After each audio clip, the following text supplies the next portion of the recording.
Hello students, welcome to the lecture of Structure of Atom. In the last lecture, we had discussed the postulates of Bohr's model, and using Bohr's model, we had derived the formulas of the radius of an orbit, the velocity of an electron in an orbit, and the orbital frequency. Now, we will derive the energy terms and we will discuss the limitations of Bohr's model. So, let us start. So, we had derived these formulas. The first one was radius of nth orbit. So, this was the formula for the radius of nth orbit. Rn equal to n square h square by 4 pi square m k z e square. We had simplified this term and we had derived this formula. Rn equal to 5.29 into 10 to the power minus 11 into n square by z in the unit of meter. Okay. So, the second one was velocity of electron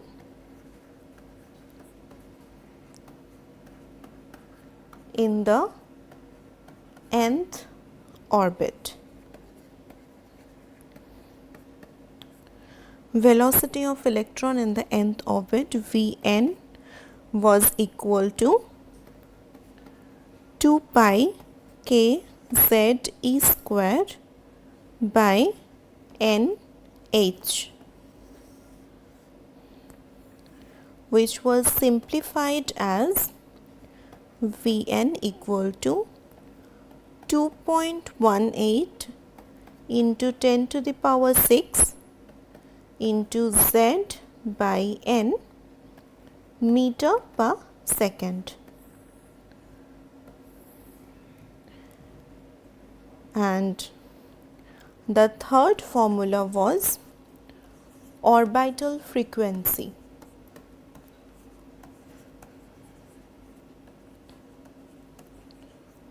Orbital frequency F was written as Fn equal to Vn by 2 pi Rn.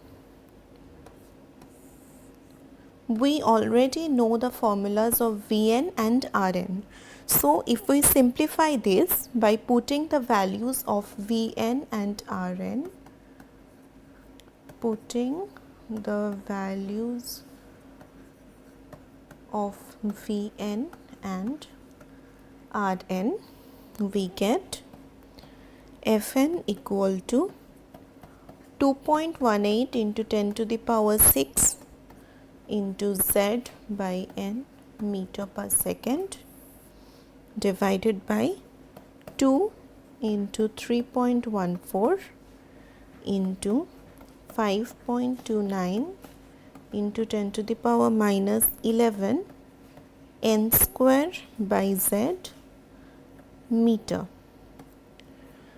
So, we get this Fn equal to 6.56 into 10 to the power 15 into z squared by n cube, and the unit will be second inverse. So, this is the formula of orbital frequency. Now, we will start the next formula, which is the time period.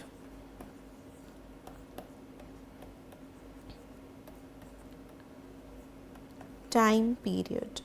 Now, what is time period? Time period has a unit which is the reciprocal of the orbital frequency. So the time period can be defined as the time taken by an electron for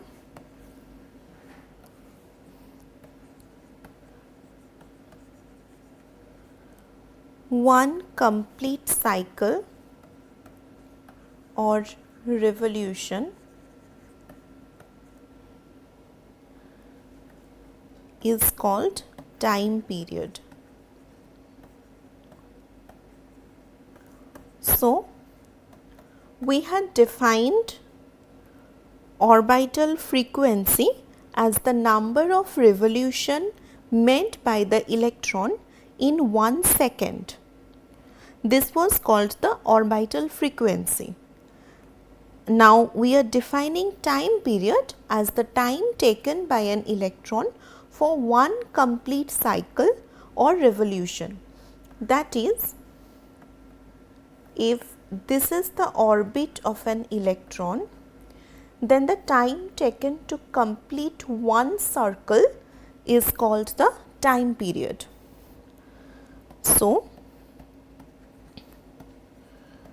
if we equate number of revolution with time, so if the orbital frequency is Fn, what was orbital frequency? The number of revolutions in 1 second, right?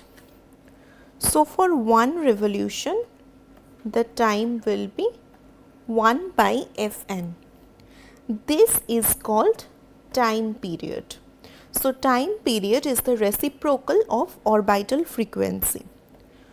So orbital frequency was this.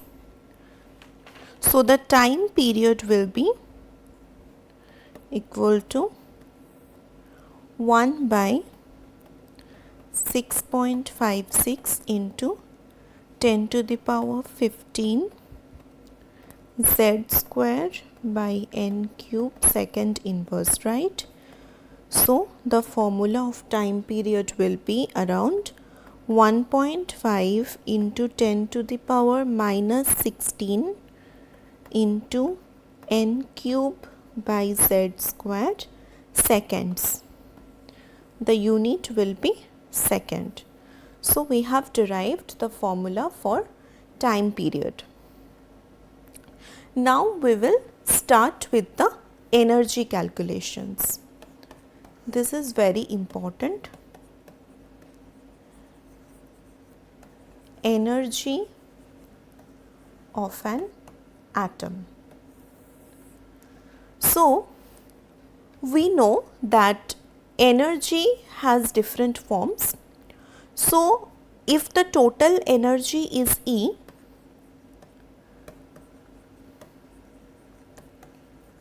let the total energy be E. Okay. If the total energy is E, then an electron will have two types of energy. One is the kinetic energy and one is the potential energy.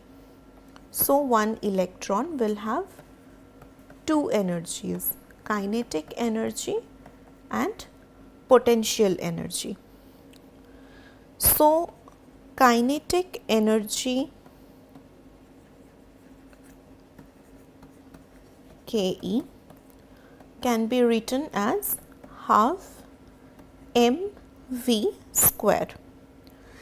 M is the mass of the electron and v is the velocity of the electron. Let's say it is Vn, that is velocity of the electron in nth orbit. And potential energy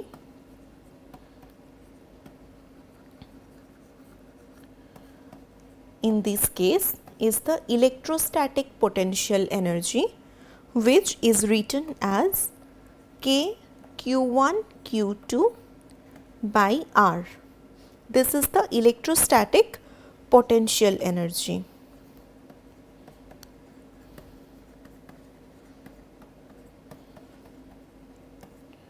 Okay. So the total energy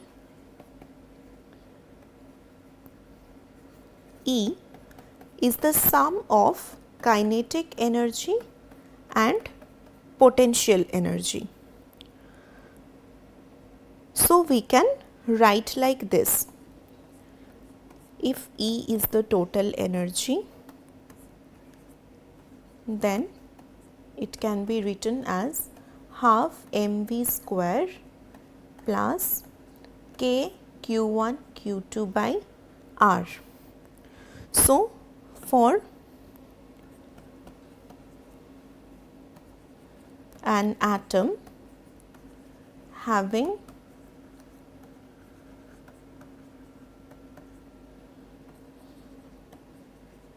atomic number Z, what will be the charge of the nucleus? Charge of nucleus, say Q2, is equal to plus Ze, and the charge of electron,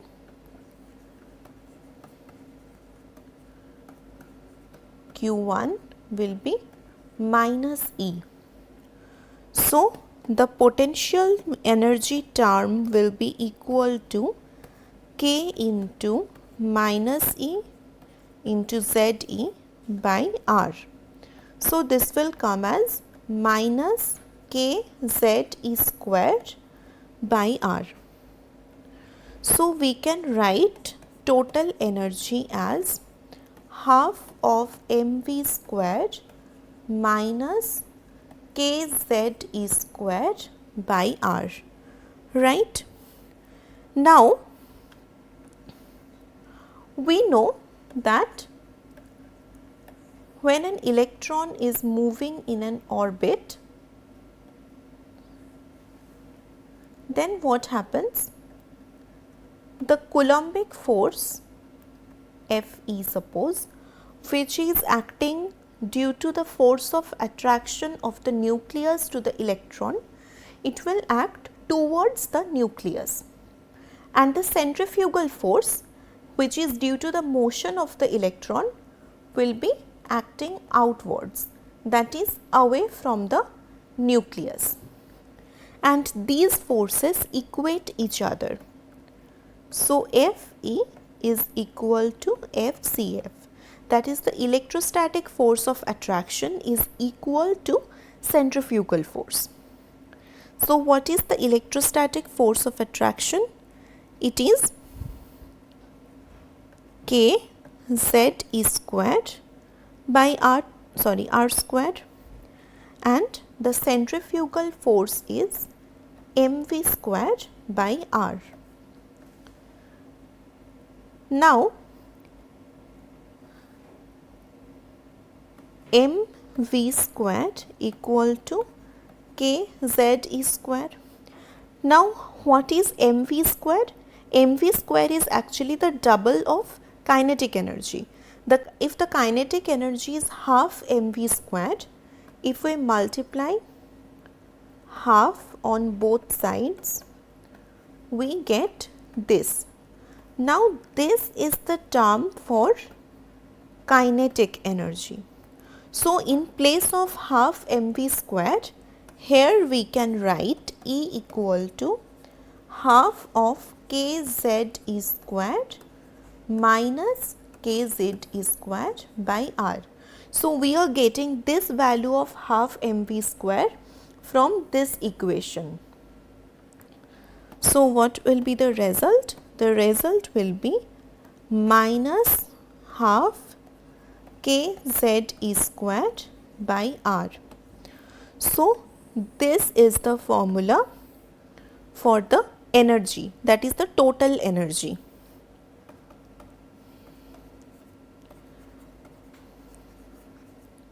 Now for the energy of nth orbit. For nth orbit, if the total energy is En, then we can say the formula will be minus half kZe squared by Rn. Now we know the formula of radius, right? The formula of radius is this. So if we put this value of radius in this equation, we will get, putting the value of Rn. Putting the value of Rn, we can write En equal to minus half of kZe squared by n squared h squared divided by 4 pi squared kmze squared. So if we write it in a proper way, we get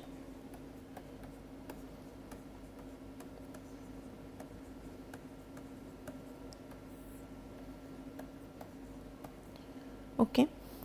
So the energy term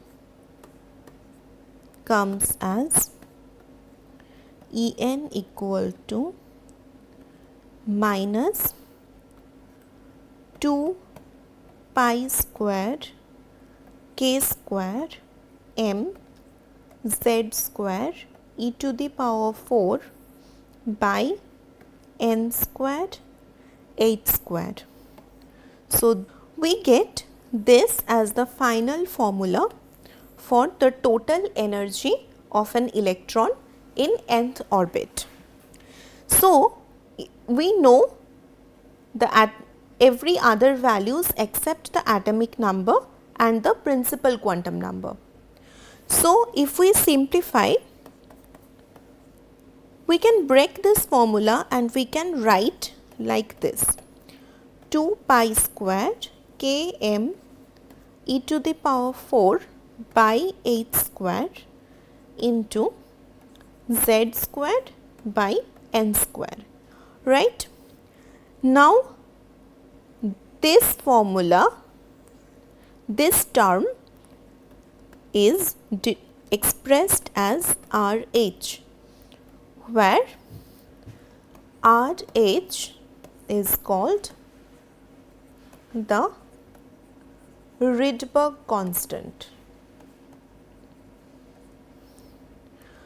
Rydberg constant. So now this energy term can be written as minus RH into z square by n square. Okay. The value of Rydberg constant is 2.18 into 10 to the power minus 18. So the value of total energy will be minus 2.18 into 10 to the power minus 18 into z square by n square. This is in joule. So the unit of total energy here will be joule. So we have derived the formula for the total energy in nth orbit. Now we will study its further details in the next part. Thank you.